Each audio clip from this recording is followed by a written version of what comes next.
नमस्कार मित्रांनो, महाराष्ट्राच्या राजकारणातून सर्वात मोठी आणि महत्त्वाची बातमी समोर येत आहे। पवारांचा खास शिलेदार उतरणार अजितदादा विरोधात विधानसभेच्या रिंगणात।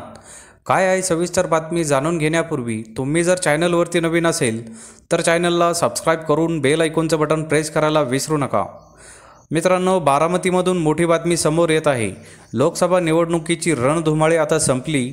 आता वेध लागले आहेत ते म्हणजे विधानसभा निवडणुकीचे। राज्यात आता अवघ्या काही महिन्यांमध्येच विधानसभेची निवडणूक होणार आहे।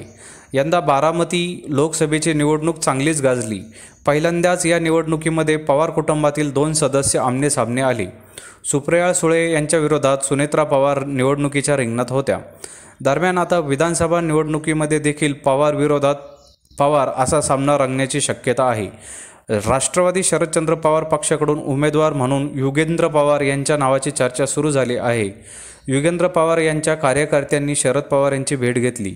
बारामती विधानसभा निवडणुकीसाठी पक्षाकडून युगेंद्र पवार यांना संधी द्यावी अशी मागणी कार्यकर्त्यांकडून शरद पवार यांच्याकडे करण्यात आली। माजी केंद्रीय कृषी मंत्री शरद पवार हे आजपासून 3 दिवसांच्या बारामतीच्या दौऱ्यावर आहे। याच दरम्यान उपमुख्यमंत्री अजित पवार यांचे सख्खे पुतणे युगेंद्र पवार यांच्या 70 कार्यकर्त्यांनी शरद पवार यांची भेट घेतली। युगेंद्र पवार यांच्या पक्षाकडून बारामती विधानसभा मतदारसंघातून त्यांना उमेदवारी द्यावी अशी मागणी या कार्यकर्त्यांनी शरद पवार यांच्याकडे केली आहे। त्यामुळे आता शरद पवार काय निर्णय घेतात हे पाहणं महत्त्वाचं ठरणार आहे।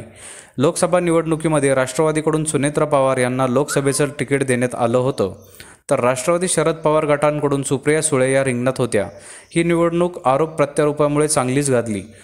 अतिटतीच्या या निवडणुकीत सुप्रिया सुळे यांनी सुनेत्रा पवार यांचा पराभव केला। त्यामुळे पुन्हा एकदा आता पवार विरोधात पवार असा सामना पाहायला मिळणार काय हे पाहणं उचित असेल।